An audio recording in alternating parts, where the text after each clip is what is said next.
उसी पर चर्चा करेंगे। उसके बारे में जो विस्तार से हमें कविता जी बताएंगी। तो कविता जी, आपका स्वागत है। And over to you. बहुत बहुत धन्यवाद प्रज्ञा जी। सबसे पहले तो मैं बहुत मेस्मराइज्ड हूँ। आप कनाडा में हैं अभी, और वहाँ पे आई थिंक दिन के 3-4 के बीच में कुछ एकदम अर्ली मॉर्निंग होगा, और आप इतनी सुंदर यहाँ जी। पर आपका प्रोग्राम चल रहा है, क्लास चल रही है। तो मेरा आत्मवंदन हर ध्यानी को, आपको इतना सुंदर बगीचा सजाने के लिए, इतने बिल्कुल। सुंदर ध्यानियों के परिवार को जोड़ने के लिए। क्योंकि हर कोई जब ध्यान में हम अपने एक्सपीरियंसेस, जैसे आप बता रहे हैं ना, आध्यात्मिक यात्रा, जब हम अपनी आध्यात्मिक यात्रा में आगे बढ़ते हैं और ये समझ में आ जाता है जो मैंने पाया है, इस प्रसाद को मुझे औरों को भी बांटना है, बिल्कुल सही कहा। और हम उस काम में लग जाते हैं। तो ये काम इतना सुंदर हो रहा है अभी। तो thanks to all the masters जो हमारे साथ फिजिकली हैं, हमारे साथ एस्ट्रली हैं, जिनकी गाइडेंस में हम काम कर रहे हैं, जो हमारा मार्गदर्शन कर रहे हैं, कुछ साथ में रहकर, कुछ ऐसी अदृश्य शक्तियां जो इस धरती पर काम कर रही हैं, उन सबको मैं कोटि कोटि नमन करती हूँ, वंदन करती हूँ। आप सभी मास्टर्स का मैं हृदय से स्वागत करती हूँ। Thank you. आपका स्वागत। यस कविता जी, अब हम आपके बारे में जानना चाहेंगे कि आप क्या शुरू से ही ध्यान में थी, या आप कैसे आए इस तरफ? क्या धार्मिक फैमिली से थी या सनातनी थी? जी उस बारे में थोड़ा सा बताएं।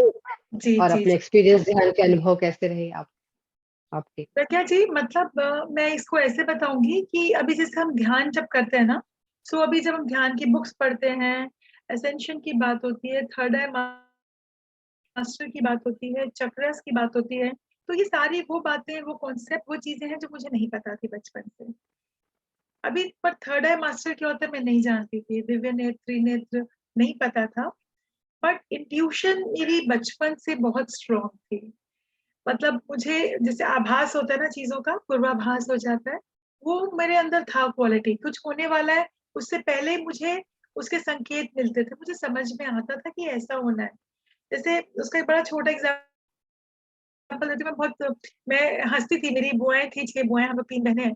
तो जब शादी वगैरह की अच्छा। बात आती थी बुआओं की, तो ये होता था कि लड़की को दिखाने जाना है, करना है। तो मेरी एक बुआ जो ना, बुआ कहीं ना कहीं वापस आए तो एक शिकायत रहती थी, यार ये कोई हमको कोई नुमाइश है क्या, लड़का देखने की दिखाने के लिए जाना है, अगर नहीं पसंद हुआ, एक बुआ के साथ ऐसे हुआ, उनका रंग थोड़ा सांवला था, तो नहीं हुआ तो she was upset.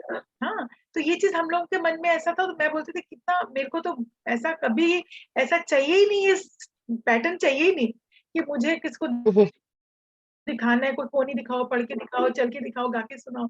It's so मैंने ह्यूमिलिएटिंग एक्चुअली। आज से समझे 40 साल पहले ये ट्रेंड था हमारे समाज में, तो वो चीज बिल्कुल। थी, बिल्कुल ये चीज था कि लड़की को देखने जाना है, तो मैंने नॉर्मल नहीं होता था, बहुत एम्बेरसिंग सिचुएशन होती थी वो लड़की के लिए। तो मुझे ये पता था कि मेरे साथ तो ये नहीं होने वाला है। और मेरे को जब एस्ट्रोलॉजर पापा के एक फ्रेंड से हुआ है, तो बोले आपको ऐसा कुछ होगा भी नहीं, और एक्चुअल में इनको तो घर से आके मांग के लेके जाएंगे, आपकी सबसे छोटी बेटी को घर से मांग के लेके जाएंगे, आपको इसके लिए तो कुछ मेहनत नहीं करनी, कहीं जाना नहीं, कुछ नहीं करना पड़ेगा। और ऐसे ही हुआ। जैसे, और मैं फिर अपनी फ्रेंड्स के साथ हंसती थी, मैंने कहा कितना रिडिकुलस है ना, आधा घंटा किसी ने देखा, इंटरव्यू लिया, उसके बाद पूरी लाइफ लॉन्ग के लिए क्या पता चल जाता है वो आदमी कैसा है। तो तो ऐसा होना सही चाहिए, कहा। पहले पहले ही ना, कुछ ऐसा सिस्टम होना चाहिए कि पहले नजर आ जाए। तो आई जस्ट वांट मेरा जो भी लाइफ पार्टनर हो, वो मुझे पहले नजर आना चाहिए, तब शादी से पहले मुझे पता चल जाना चाहिए।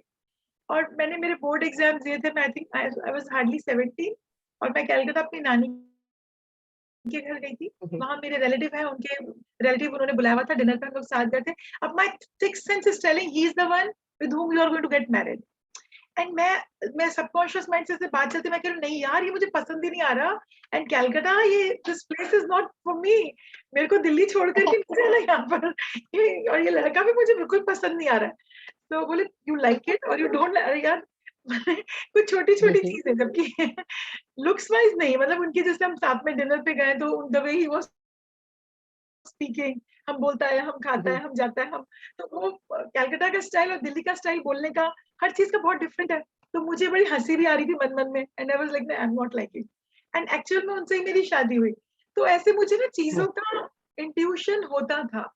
एग्जाम में मेरा पेपर कौन सा आने वाला है, वो क्वेश्चंस मेरे मार्क करना, तो और वही आते थे लास्ट मोमेंट पे देखते थे। क्योंकि इंट्यूटिव होना अब मैं समझ सकती हूँ, जिसको कहा जाता है कि अगर आप आध्यात्मिक हैं, स्पिरिचुअल है, when you are connected with that supreme power, when you are one with that, aligned with that supreme, that source, तो कैसे ये चीजें आपकी लाइफ में ऑटोमेटिकली होने लगती हैं। कुछ सिंबल्स, कुछ साइंस, कुछ ड्रीम्स, ऐसे करके हमारे पास वो जो दिव्य शक्ति, वो जो परमात्मा, जो हमारे अंग संग हर पल 24/7 रहते हैं, हम ही भूल जाते हैं, हम ही रियलाइज नहीं करते, हमें पता नहीं चलता। तो वो बार बार कोई ना कोई संकेत से, किसी माध्यम से अपने होने का एहसास कराते हैं। सो ये एहसास बचपन से था, क्योंकि उसके लिए भी थैंकफुल हूँ अपने पेरेंट्स के, उस परिवार के जिसमें हूँ, जिसमें मैंने जन्म लिया। बचपन से मम्मी अच्छी कहानियां सुनाया करती थी, पापा प्रकृति के साथ बहुत कनेक्टेड थे। जानवरों को खिलाना, मैंने सुबह पहले कुत्ते को, गाय को, सांड को, चींटी को, मैंने ये डेली शेड्यूल था, रूटीन था। एंड सुबह मॉर्निंग वॉक्स के लिए जाना, तो नेचर से बात करना, पेड़ पौधे, पत्ते, आसमान, सूरज, चांद, सितारे, मैंने इतना इतना मैंने कुछ सुने तो शायद अब हंसे, पर मैंने जैसे पापा पार्क में गए, हम लोग तो बोलते देखो वो कितना सुंदर है, आसमान में देखो, आसमान के कलर देखो, पिंक कलर के। हम लोग अपनी लाइफ में कितने बिजी होते हैं, कभी ध्यान ही नहीं देते कि आसमान में कितने सुंदर नजारे घटते हैं सरधारा सब दिन।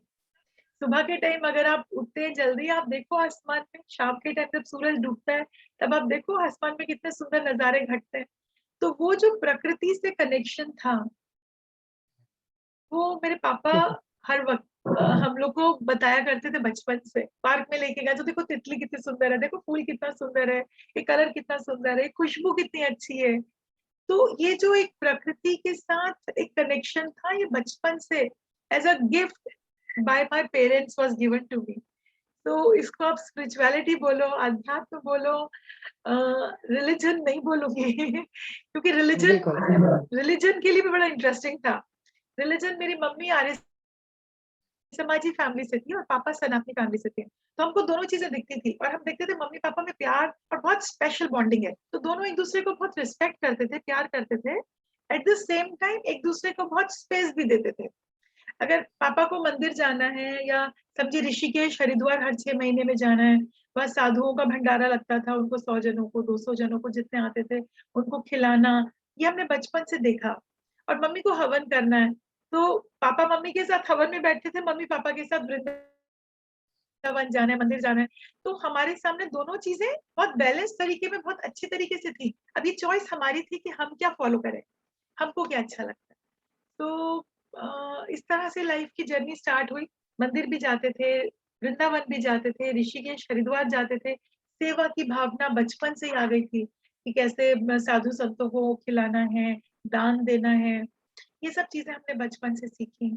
फिर उसके साथ हवन करना, वेदों के मंत्रों का उच्चारण करना, संध्या करना, वो मुझे अट्रैक्ट करता था, जो मम्मी करती थी। मुझे और मेरी सिस्टर है, आप काफी ध्यानी जानते होंगे, she is also a great master in PSSM. Asha Gupta ji Delhi से है, शी इज माय जी, जी, सिस्टर। जी। तो हम बिल्कुल, दोनों बिल्कुल, बहनों हमको का तो अट्रैक्शन, जी, हम दोनों बहनों का अट्रैक्शन हवन की तरफ था। हम लोगों को मंत्र उच्चारण करना, हवन करना, उस अग्नि देवता को प्रज्वलित करना, क्योंकि मम्मी ऐसा समझाती थी कि अग्नि देवता ही वो एक देवता है जो हमारा, हम जो देते हैं उन्हें वो ग्रहण करते हैं। बाकी तो आप प्रसाद लड्डू गोपाल को, देवी जी को, प्रभु को, आप जो भी लगाते हो, मंदिरों में जाते हो, वो सिंबॉलिक है, आप लगाते हो और बाद में खाते तो आप ही हो। बट सिर्फ एक अग्नि देवता एक ऐसे देवता है साक्षात, उसमें जो भी हम आहुति डालते हैं, उनमें हम जो भी उन्हें हम खिलाते हैं, उस श्रद्धा भाव से वो उसको चारों तरफ वातावरण में फैला देते हैं। जैसे उसके लिए मैं बड़ा प्यारी चीज अपने सब व्यूअर्स को बताना चाहती हूँ, जो मम्मी बचपन में बताती थी वही शेयर करती हूँ। कि जैसे सपोज अगर एक हरी मिर्च है, आपने खाई, तो आपने एक इंडिविजुअल ने खाई, only you get the taste of that hari मिर्ची।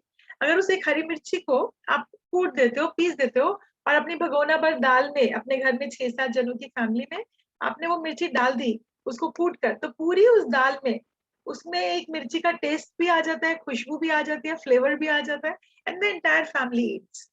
और अगर मिर्ची आप आग में जल जाए, गैस में लग जाए, तो वो छोंक क्या होता है, आसपास भी पता चलता है, घर में दूर दूर, अरे उनके घर में कुछ, गुप्ता जी के घर में कुछ जल गया आज। उधास जो है उसकी स्मेल वो नाक में चढ़ते सबको छींक आनी शुरू हो जाएगी, सबको पता चलेगा कुछ जल गया आपके घर में, है ना। तो बिल्कुल, हवा के साथ फैलता है। हवा के साथ, वातावरण के साथ फैल जाता है। सो ये करेक्ट। काम कौन करता है, अग्नि देवता। हम अग्नि में जो भी देते हैं वो उसको चारों तरफ वातावरण में वायु के साथ फैला देती है। अब हम हवन में क्या डालते हैं, शुद्ध घी डालते हैं, दवाइयां डालते हैं, औषधि डालते हैं, मीठे चीजें, मेवा डालते हैं, या खाने की चीजें से मीठे चावल, हलवा, सिर्फ मीठा सामान, नमकीन नहीं डलता है। तो वो जो हम डालते हैं तो वो बीमारियों को दूर करता है, पॉल्यूशन को दूर करता है, ये साइंटिफिकली प्रूवन है। और अभी इस पे तो बहुत रिसर्च भी हो रही है और लोग मानते हैं इस चीज को। और अभी रिसेंटली मार्च 21 में मैंने 111 परिवारों को लेकर के एक बहुत बड़े विश्व शांति महायज्ञ का आयोजन भी किया था। उसमें लोगों को, ताकि लोग जाने हमारा हमारे कल्चर को, पत्री सर को भी इनवाइट किया था, ज्ञान और ध्यान को, और साथ में इस एक श्रेष्ठ कर्म को, जिसको वेदों में कहा कि यज्ञ श्रेष्ठतम कर्म है। हम कर्म से कभी भी फ्री नहीं हो पाते हैं, हम हमेशा 24 घंटा कुछ ना कुछ करते हैं ना। तो अब बिल्कुल। एक ऐसा काम हम करें अपने इस 24 घंटे में जो हम दूसरों के लिए कर रहे हैं, है ना। ये जो आहुति जो हम देते हैं अग्नि में, ये आप ऐसा काम करते हो कि धरती माँ के प्रति अपने ऋण को चुकाते हो। हम इस धरती माँ पे रह रहे हैं ना इतने सालों से, और यहाँ से हम सब कुछ ले रहे हैं, यहाँ से हम खा रहे हैं, हमको रहने के लिए वो शेल्टर दे रही हैं। हम जितनी फसल, जो भी चीज हम खाते हैं, हमारे हर चीज खाने की हमको जो मिलती है खेती बाड़ी से, वो धरती माँ हमको देती है ना, वो पोषण देती है मिट्टी में। अगर मिट्टी में वो पोषण तत्व ना हो तो क्या हम खा सकते हैं कुछ भी, दाल चावल सब्जी फल, कुछ भी हमारे लिए अवेलेबल नहीं होगा। तो जो धरती माँ का ऋण है, जो इस पूरी प्रकृति माँ का ऋण है हमारे ऊपर, जो उसने हमें शेल्टर दिया हुआ है, हमको पनाह दी है, उसका ऋण दूर करने के लिए। और हम फिर क्या करते हैं, हम तो इंसान और जानवर भी क्या गंदगी फैलाते हैं। सारा दिन हम देखें कितनी गंदगी इंसान फैलाता है, हर तरफ जहां जाता है कितना गार्बेज, और कितना हम अपने शरीर से मलमूत्र के रूप में भी कितनी गंदगी फैलाते हैं। सो ये जो हमने धरती पर गंदगी मचाई, या जो हम कितना कंक्रीट का एक इतना बड़ा भंडार, आज की डेट में ई गार्बेज, है ना, कितनी तरह का गार्बेज इंसान ने फैला दिया, और इस पूरी धरती का हमने सिस्टम ही बदल दिया। सो उसके प्रति अपने उस ऋण से मुक्त होने के लिए केवल एक कर्म है, जो है हवन करना, जिससे हम माँ धरती का, पृथ्वी का, प्रकृति माँ का ऋण उतार सकते हैं, इस वातावरण को शुद्ध कर सकते हैं, सिर्फ एकमात्र हवन से। ये मैंने सीखा, ये मैंने जाना, और ये मैंने हवन हम रोज करते थे। आज भी मैं वीकली, या फिर अभी अगर रोज नहीं कर पाती हूँ क्योंकि अब ध्यान भी है, ध्यान करती हूँ, लगता है ज्यादा अभी कर्म कांड नहीं चाहिए, तो जितना कर पाती हूँ वो चीज करती हूँ। अमावस्या पूर्णिमा के दिन लोगों को लेके करवाना, बस ये सब चलता है। तो जी। और ध्यान में कैसे आए आप और कब आए? जी, ये भी बहुत इंटरेस्टिंग है प्रज्ञा जी। जैसे मैंने कहा ना, इंट्यूशन इंट्यूशन के साथ जब शादी जल्दी हो गई थी मेरी 19 ईयर्स में, तो शादी के बाद मैं आई कटक। मेरे को पता नहीं था कटक कौन सी स्टेट में, बट मैं आई। पर आने के बाद जैसे एक लड़की की एक एम्बिशंस होती हैं, तो मुझे भी अपनी जो एम्बिशंस थी कि एक फाइनेंशियली इंडिपेंडेंट होना है, बिजनेस करना है। मेरी पढ़ाई पूरी नहीं हुई थी अपनी, मैंने पोस्ट ग्रेजुएशन कंप्लीट किया, फिर अपना काम, बच्चों के साथ, बच्चे हो गए जल्दी, तो बच्चों को लेकर के जॉइंट फैमिली थी, मेरी mother in law bed ridden थी। उस सारे फैमिली रिस्पॉन्सिबिलिटी को निभाते निभाते अपने काम के साथ, पता नहीं कैसे 15 साल तो आराम से ऐसे निकल गए, 15-20 साल, 2009 की बात है। और उससे पहले हाँ, उससे पहले 2004 2001 समझ लीजिए, मैंने अपना बिजनेस शुरू किया 2001 में। वही टाइम था जब मेरा बेटा कोयम्बटूर में चिन्मय इंटरनेशनल रेजिडेंशियल स्कूल में, कोयम्बटूर में उसने एडमिशन लिया था। तो वहाँ चिन्मयानंद जी के जब हम जाते थे तो उनके कोट्स पढ़ना, उनकी बुक्स पढ़ना, उसने मुझे अट्रैक्ट किया। और कोयम्बटूर के उस रास्ते में कोइंसिडेंटली मुझे सदगुरु का आश्रम नजर आया। वहां मुझे ध्यान लिंगम करके उनका एक स्पेशल मंदिर है, जहाँ पर, और वो मुझे बहुत अट्रैक्ट करता था। उस पोस्टर को देखते ही मैं, somehow मुझे ऐसा लगा कि मुझे इस जगह पे जाना है। तो मेरे हस्बैंड वाज लाइक क्रेजी, और व्हाट, सड़क पे कोई पोस्टर देखे आप बोलते हो मुझे जाना है। मैंने कहा प्लीज मुझे ले चलिए, मुझे पता नहीं बहुत स्ट्रॉन्ग एक इंट्यूशन है कि मुझे इस जगह जाना है। और तब वो टाइम था 2001-2 के आसपास, जब मैंने उस ध्यान लिंगम में जाना शुरू किया। और वहां क्या होता था, बस वो डोम बने हुए छोटे छोटे, उनमें अंदर बैठना है और आंख बंद करके बैठना है। अब इसे ध्यान कहते हैं, ये मेडिटेशन है, मुझे नहीं पता था। पर मुझे अकेले में बैठना, आंख बंद करके बैठना अच्छा लगने लगा था। सो अब फिर साईं बाबा आए जीवन में, साईं बाबा एक फ्रेंड के थ्रू, तो शिरडी भी जाने लगे, साईं बाबा भी आए। अब ये सारी चल रही है लाइफ में, एक स्टेबिलिटी, बच्चे, पढ़ाई, फाइनेंशियल इंडिपेंडेंस, एक हर कोई जो एक सक्सेसफुल वुमेन एंटरप्रेन्योर, जो हर आदमी एक काउंट करता है ना लाइफ में, ये होना चाहिए, वो सब कुछ मिलने के बाद भी कहीं एक वैक्यूम लगता था यार, कुछ कुछ तो मिसिंग है, अभी भी कुछ है जो रह गया है। अब वो क्या है मुझे नहीं पता। तो मुझे ड्रीम्स की पावर के बारे में पता था कि हमारे ड्रीम्स में बहुत पावर होती है, और हम जो जवाब चाहते हैं वो हमको हमारे सपनों से मिल सकता है। ये बात मैंने किताब में पढ़ी थी बचपन में। मैंने हरिद्वार से एक बुक खरीदी थी, स्वप्न शक्ति।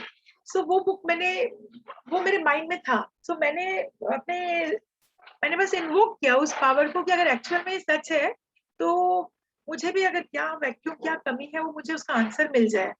और टू माय सरप्राइज मुझे सेम नाइट सपना भी आया। और उस सपने में इतना क्लियर वो सपना था, जब मुझे नजर आया कि मैं, साईं बाबा मेरा हाथ पकड़ के एक टनल में ले जा रहे हैं। एक सुरंग है बहुत लंबी काली, और जहां वो सुरंग खत्म होती थी वहां बर्फ के पहाड़ थे, आसमान में बादल है व्हाइट, और मैंने व्हाइट गाउन पहना हुआ, मैं बादलों में डांस कर रही हूँ। और बहुत सुंदर जगह है। मैं बहुत खुश, इतनी खुश हूँ वहां पर जाकर, बस मैं नाच रही हूँ और बहुत बहुत खुश हूँ। और तभी मुझे बांसुरी की आवाज सुनाई दी कि बांसुरी कौन बजा रहा है। तो आसपास ढूंढा बांसुरी कौन बजा रहा है। तो वहां पर देखा एक चट्टान के ऊपर एक व्हाइट दाढ़ी वाले, व्हाइट कपड़े पहने हुए एक बाबा बैठे हुए हैं। अब मैं जानती नहीं थी कौन बाबा है। मैंने उन्हें प्रणाम किया और कहा कि अगर आप सच में कहीं हैं तो शायद मुझे मिलेंगे। तो मैं प्रणाम करके उनको बस भूल गई, बट सपना जाग गई, इनफैक्ट मैं बोलूंगी। मैं और सो नहीं पाई, पर वो सपना एकदम आज भी रिफ्रेश्ड है, एकदम क्लियर। और उसके बाद कुछ दिनों के बाद मेरे हस्बैंड के क्लासमेट उन्हें मिले, और उन्होंने पिरामिड मेडिटेशन के बारे में बताया। तो मेरे हस्बैंड ने कहा मेरी वाइफ को इन सब में इंटरेस्ट है, वो ये सब कुछ कुछ करती रहती है, आप उससे मिलिए। वो आए, उन्होंने मुझे पिरामिड के बारे में बताया। मैंने अपने घर में 2x2 का पिरामिड अपनी वॉल में, इसी रूम में, यहाँ मेरा स्टडी रूम है, सो यही पे मैंने वो इंस्टॉल किया और ध्यान करना स्टार्ट किया। उन्होंने कहा आप 40 दिन का ध्यान करो। तो मैंने शुरू कर दिया वो ध्यान करना। फिर एक दिन वो बीच में फिर आए और एक मेरे को बोले, कुछ लिटरेचर लेकर आए थे। तो वो लिटरेचर लाए थे, ये हमारा लिटरेचर आप पढ़ना। तो मैंने जब उस पन्ने पलटने स्टार्ट किए, तो एक फोटो पे मेरा ध्यान अटक गया, एकदम मेरी आंखों से टप टप पानी बहने लगा। तो मैंने रिकॉल किया ये वही सेम है जो बाबा मेरे सपने में आए थे। बोले क्या हुआ भाभी, आप अपसेट हो गए? मैंने कहा नहीं भैया, अपसेट नहीं हूँ, बड़ी खुशी के आंसू है। इनको बाबा को मैंने अपने सपने में देखा था, कौन है ये? तो बोले यही तो हमारे गुरुजी पत्री जी हैं, और यही ध्यान सिखाते हैं, हमारे पिरामिड के हैं। तो ये बड़ा सुंदर एक्सपीरियंस था, 2008 या 9 के आसपास की बात है। फिर पत्री सर भुवनेश्वर आए मेरे साथ। उस टाइम मेरे इस बंगलो में रेनोवेशन का काम चल रहा था। मैं एक फ्लैट में टेम्परेली शिफ्ट हुई थी, सर वहां पहली बार मेरे घर पर आए थे। तो वहां मिले सर से, बहुत बातें हुई, बहुत सारे डाउट्स क्लियर हुए। तब मेरा introduction as a senior pyramid master करके कराया गया, having a third eye experience. तब मैं मेडिटेशन के बारे में जानती थी ज्यादा। अब मुझे लगा थर्ड आई क्या होता है, और मेडिटेशन, मैं सीनियर मास्टर, मैं तो कुछ भी नहीं जानती हूँ। सो इस तरह से जर्नी स्टार्ट हुई। अब मैंने सीखते सीखते, समझते समझते एक चीज तो जानी कि जो भी मेरे सबकॉन्शियस माइंड ने मुझे ड्रीम के थ्रू दिखाया, ये रास्ता तो सही है। जिस गुरु से मिलवाया, ये मंजिल तो सही है। तो कुछ, अगर कुछ भी कोई कुछ कह रहा है तो मैं उसको सुनती मानती नहीं थी। जबकि ग्राफ ऐसा नहीं था, जिगजैग था, कभी नीचे ऊपर, कभी डाउट मन में आते हैं। और यही हर आत्मा के साथ होता है, हर इंसान के साथ होता है। बिल्कुल। हम जब ध्यान में भी आगे बढ़ते हैं ना, स्पिरिचुअल आध्यात्मिकता में भी, तो हमारे अंदर बहुत सारे डाउट्स आते हैं, बहुत कंफ्यूजन होती है। और जब हम लगातार ध्यान करते हैं, तो हमारे डाउट धीरे धीरे क्लियर होते हैं। Just a moment.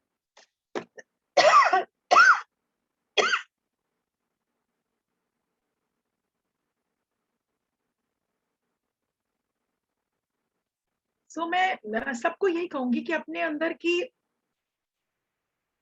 उस अंदर की आवाज को, अपनी उस इंट्यूशन को आप सुनो। वो एक बारीक सी आवाज होती है जो हमको हमेशा गाइड करती है, बट हम उस आवाज को इग्नोर कर देते हैं। तो मैंने अपनी उस इंट्यूशन को सुना, और मुझे मन में लगा, तब मैं फर्स्ट टाइम जीसीएसएस में गई 2000 आई थिंक 9 या 10 में। हाँ, तो मैंने वहाँ पे डॉक्टर न्यूटन का वर्कशॉप अटेंड किया। मेरे को अचानक एक्यूट बैक एक हुआ टेलबोन पे। तब मुझे लगा मेरा कुंडलिनी जागरण जो था ना, महाकुंडलिनी जागरण, वो एक्सपीरियंस था मेरे लिए। पर मुझे पता नहीं था ये वो है। और डॉक्टर सुजैन जिनकी बुक है असेंशन, वो वर्कशॉप ले रही थी। और उससे मेरे को इतना जबरदस्त दर्द शुरू हो गया कि मैं हिल नहीं पा रही थी, और मेरे हस्बैंड मुझे लेके चले गए। अब मैं बिना किसी से मिले, बिना किसी से पूछे ये दर्द क्या कारण से हुआ है मुझे, मैं घर आ गई। अब डॉक्टर को दिखाया, एमआरआई कराया, उन्होंने कहा आपको 3 महीना बेड रेस्ट करना पड़ेगा। आपका कंप्रेशन हो गया L3 L4 में, और आपको 3 महीने दवाइयां खानी पड़ेंगी। अब मेरा इनर सेल्फ मुझसे कह रहा है कि मैं ये दवाइयां तो नहीं खाऊंगी फॉर श्योर, क्योंकि वहां पत्री सर ने कहा था गोली को गोली मारो। तो मैंने कहा मैं तो इस गोली को गोली मारने वाली हूँ, मैं नहीं खाऊंगी दवाई, तो फॉर श्योर नहीं खाऊंगी। और एक गोली हस्बैंड ने फर्स्ट टाइम जो दी, वो दवाई खाकर ना मेरे को चक्कर आने लगे और नींद आई, पूरा दिन सोई, ऑफिस भी नहीं जा पाई। तो मैंने कहा नहीं यार, ये दवाई तो कविता गड़बड़ है, ये नहीं खाऊंगी। और फिर एक सेकंड अंदर वाला क्या बोल रहा है, मेरा इंट्यूशन, उसने कहा तुम्हारा ये पेन तुमको मेडिटेशन में आया ना, मेडिटेशन से चला जाएगा, जस्ट हैव दैट फेथ। और फिर डॉक्टर न्यूटन की वर्कशॉप अटेंड की थी, तो मुझे लगा शायद ये पेन मेरा कहीं किसी पास्ट लाइफ से कनेक्टेड है, और मुझे अपने ऊपर काम करना चाहिए, and I need to work on myself. अब मैंने उस इंट्यूशन की बात सुनी, और 2 दिन का मैंने पास्ट लाइफ रिग्रेशन कोर्स करने में कलकत्ता गई डॉक्टर न्यूटन का। और वो करके इतना सुंदर एक्सपीरियंस हुआ, मुझे मेरी पास्ट लाइफ नजर आई, मुझे नजर आया ये दर्द मुझे क्यों आया है, और वो दर्द मैंने अपने आप को हील किया, वो ठीक हो गया, फिर दोबारा कभी वो दर्द नहीं हुआ। और एक जो अवेकनिंग था, वो जर्नी स्टार्ट हो गई आगे।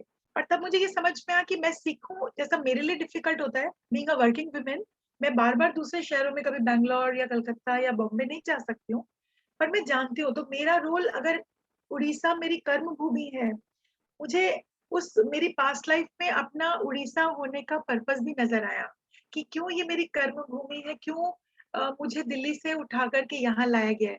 जो मेरी शादी के बाद मेरी शिकायत होती थी भगवान से, मैं रोती थी बहुत कि मेरे को क्यों काला पानी की सजा दे दी, मैंने क्या गलती की थी, मुझे क्यों दिल्ली से अच्छा। लेकर के आप यहाँ, ये जगह मुझे अच्छी नहीं लगती है। मैं रोती थी। हाँ। तो मैं समुद्र किनारे जाकर के बोलती थी क्यों मुझे यहाँ लेके आ गए। तो वो मुझे अंदर से तब वो बोलता था कि हद से बेहद में आई हो, विराट के साथ जुड़ गई हो। मैं इसका मतलब नहीं समझती थी, क्या मतलब है यार इसका विराट से जुड़ गई हो। तो ठीक है, वहां गंगा जी नहाने जाते थे, अब गंगा जी भी यहीं समुद्र में आके मिलती है, तो शायद ये मतलब होगा। बट जब अपनी पास्ट लाइफ देखी, और तब मैंने समझा, मैंने अपने आप को कलिंगा अशोक की लाइफ टाइम में मैंने देखा कि वहां कैसे अशोका ने जैसे हजारों लाखों लाशें बिछा दी थी। तो वो जो वॉर था, I was part of that war. और वो लंबा हो जाएगा, वो फिर कभी बताऊंगी। तो नहीं वो कविता जी, हाँ, हम चाहते हैं कि एक एक दो आप अपने जो थर्ड आई विजन्स बता रहे हैं, जो एक्सपीरियंसेस हैं, अगर आप हम सबके साथ साझा करें तो अच्छा रहेगा, उनको भी अच्छा लगेगा और कुछ सीखने को जरूर। मिलेगा, तो आप चाहते तो जानने को बताता फिर मिलेगा। ये फिर ये जी जी जी। तो मैंने उस टाइम नहीं ठीक है। हुआ था ये एक्सपीरियंस, मुझे 2014-15 के आसपास आया था, जब मुझे और बहुत जी। क्लैरिटी आई थी अपनी लाइफ का पर्पस जानने के लिए। जर्नी स्टार्ट हो गई थी 9-10 से। अब मुझे ये समझ में आया था कि मैं, क्योंकि भुवनेश्वर में, यहाँ उड़ीसा में कोई भी मास्टर्स नहीं थे। जब मैं पीएसएसएम में आई थी, हार्डली 2 जने थे, 2 फैमिलीज थी यहाँ पर, and I was the third family, third person. तो अब मैंने पब्लिक प्रोग्राम्स करने स्टार्ट किए। मेरा फर्स्ट पब्लिक प्रोग्राम था 11-11-11 2011 में, नवंबर 11 असेंशन प्रोग्राम, जो मैंने कुछ यूएस के मास्टर्स के साथ, उनके म्यूजिक के साथ, they said it's a opening of great portal. अभी अर्थ जो है 2012 में एक नई शिफ्ट लेने वाली है, और एक एक नया बूम, एक स्पिरिचुअलिटी का आने वाला है। और उस टाइम सुन के जो लोग नए आए थे, कुछ ने एक्सेप्ट किया, कुछ ने नहीं किया, कि ये क्या विचित्र बात कही जा रही है, ये शायद ऐसा कैसे संभव है। पर जिन लोगों ने फॉलो किया, जिन लोगों ने आगे आए, हमने कई पब्लिक प्रोग्राम्स किए। मैंने लोगों के घरों में जाके ध्यान कराना स्टार्ट किया। मैंने स्कूल्स में ध्यान कराना, मैं बच्चों की वीकली क्लास लेती थी। ये मेरी इंट्यूशन, मेरे को लगता था as my individual social responsibility, मैं छोटा मोटा जो भी कंट्रीब्यूट कर पाऊँ मैं करूँ। तो मैं बच्चों को सिखाती थी, बच्चों को श्लोका चैंटिंग, भजन, मेडिटेशन तब तक नहीं जुड़ा था। तो माइंड पावर एक्टिविटीज ये सब बच्चों को मैंने कराना 2000 आई थिंक 5 से शुरू कर दिया था। तो मेरी बस लाइफ जर्नी ऐसे चल रही थी। अभी मेरे को ये समझ में आया कि मैं और मास्टर्स को, क्योंकि मैं खुद को मास्टर नहीं मान रही थी। लोग मुझे कहते हैं स्पिरिचुअल मास्टर है, सीनियर मास्टर है, बट मुझे अपने ऊपर ही एक, जैसे बोलते हैं ना, अपने ऊपर कॉन्फिडेंस नहीं था। मुझे लगता था नहीं, how can I be a master, how can I be God. Patri sir कहते हैं you know you are God. अब मैं इस चीज को मानने के लिए तैयार नहीं होती थी। मैं कैसे भगवान हो सकती हूँ, मेरे अंदर तो बहुत सारी लिमिटेशंस हैं, how can I be that. Maybe मैं उसका एक छोटा सा अंश हूँ, बट मैं भगवान नहीं हो सकती, या मैं उतनी दिव्य नहीं हो सकती। मैं अपने ऊपर बहुत डाउट करती थी, बहुत डाउट। तो जब तक मैं डाउट करती थी तब तक मैं, मेरे लिए उतनी अवेकनिंग भी नहीं हुई।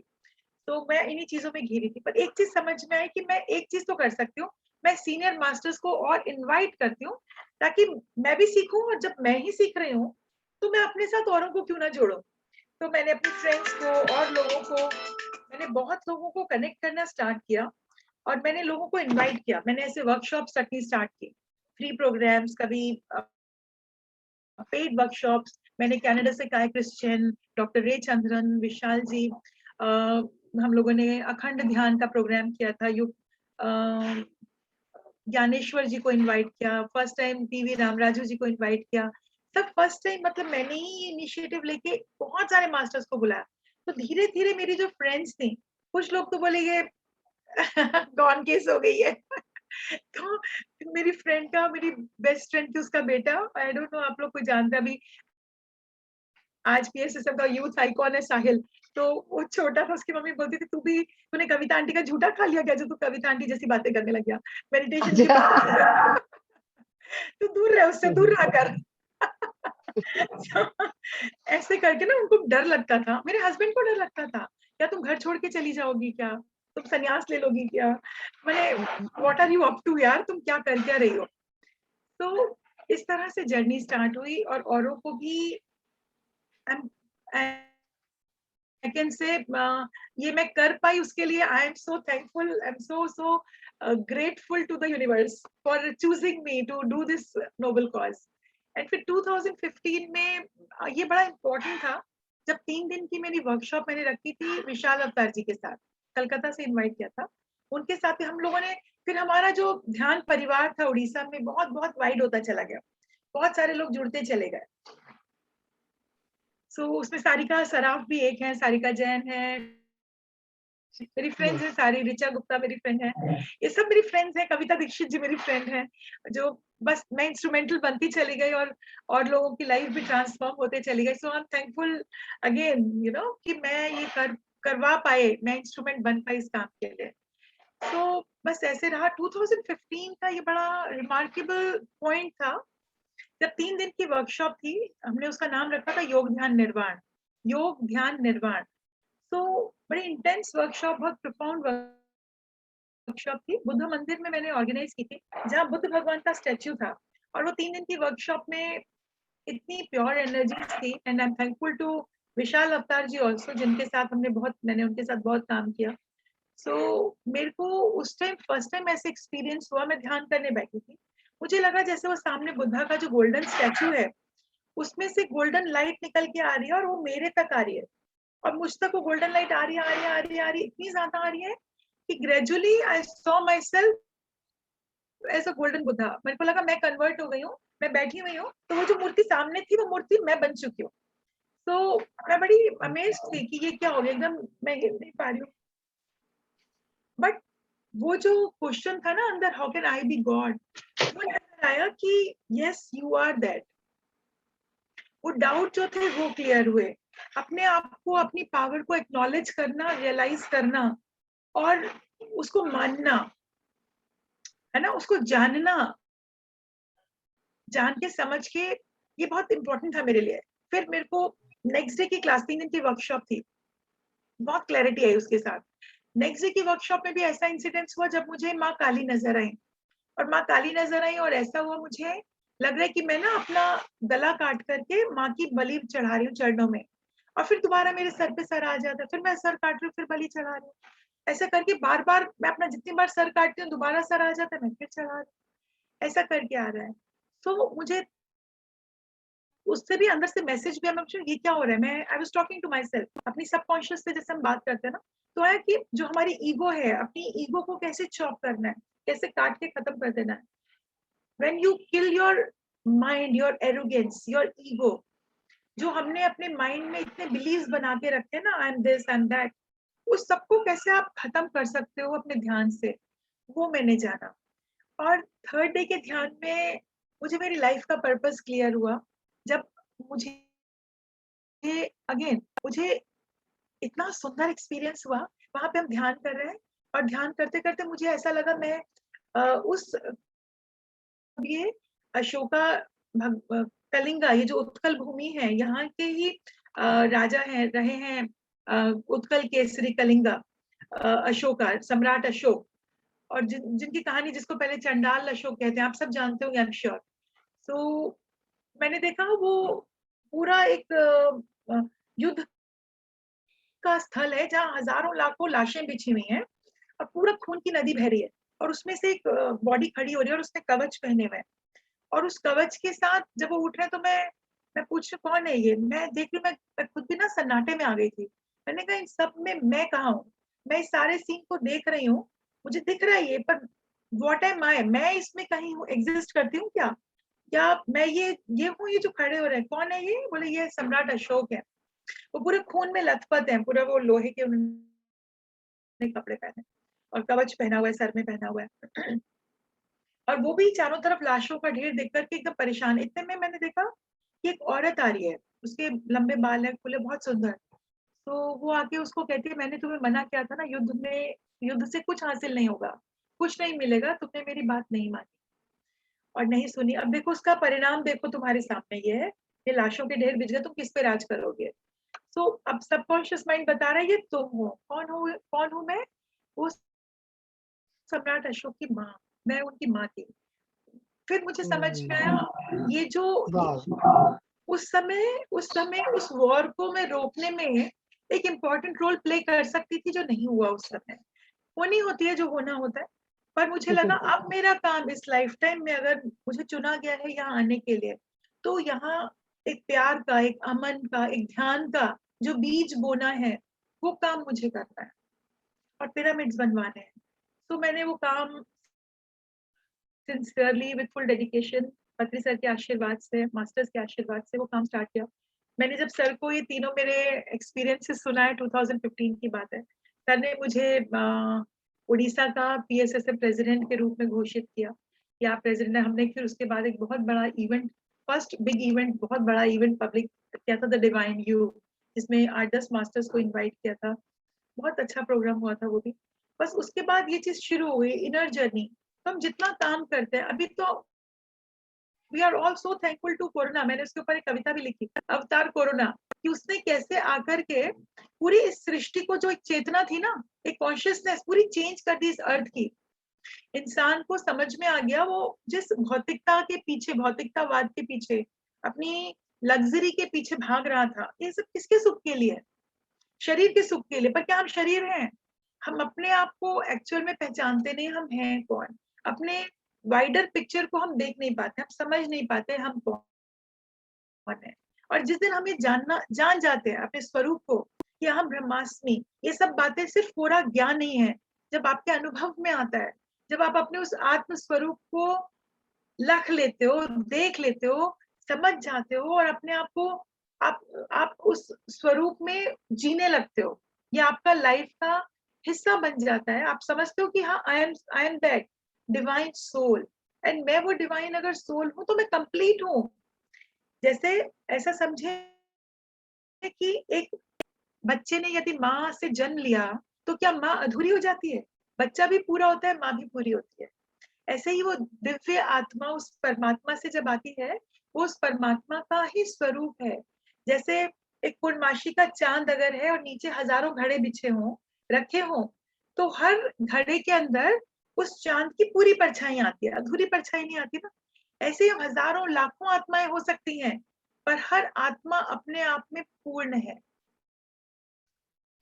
ये जब ज्ञान आया, तो और एक, जैसे बोलते हैं ना, मेच्योरिटी आने लगती है, आपको सब में वो नजर आने लगता है। सब में उसके दर्शन होने लगते हैं, वो नूर सबका, उस परमात्मा का नूर हर इंसान में दिखने लगता है। तब आप बिल्कुल यू सही। बिकम कंपैशनेट, एंड सिर्फ इंसान नहीं, जानवरों में, पेड़-पौधे, पत्तों में, वो जो बचपन में पापा बोला करते थे, वो ऐसे लगने लगा कि जैसे सामने साक्षात दिखने लगा कि मैं इस पेड़ से, जब मैं ऊपर अपने गार्डन, मैंने अपना पूरा बहुत सुंदर टेरेस गार्डन बना रखा है अपने घर में, एक पिरामिड सेंटर बना रखी हूँ। So I talk to my plants and they talk to me like like a friend. So I can understand ये कितना सुंदर एक एक अद्भुत रिश्ता बन जाता है। सिर्फ बिल्कुल सही कह रहे हैं। हाँ, मैं भी फ़ील कर सकती हूँ ये बात आपकी, और अब समझ में आ रहा है कवित्री दिल कैसा है ये। आप मतलब बचपन से और आपकी बातों से भी सामने एकदम स्पष्ट हो रहा है कि ये इसके दिल के पीछे एक कविता जो छुपी हुई है, कवित्री का दिल जो है वो दिख रहा है। बहुत सुंदर कविता जी, आपकी यात्रा बहुत ही खूबसूरत दिव्य यात्रा। थैंक यू हमारे साथ शेयर करने के लिए। मन तो कर रहा है अभी और भी सुने, लेकिन ध्यान का समय है।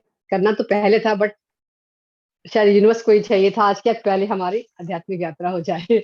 आपके बारे में हम सब सुन पाएँ, इसलिए ऐसा हुआ। जी, तो आप कविता जी आप हमें ध्यान की तरफ ले चलेंगी? नहीं। बिल्कुल, बिल्कुल।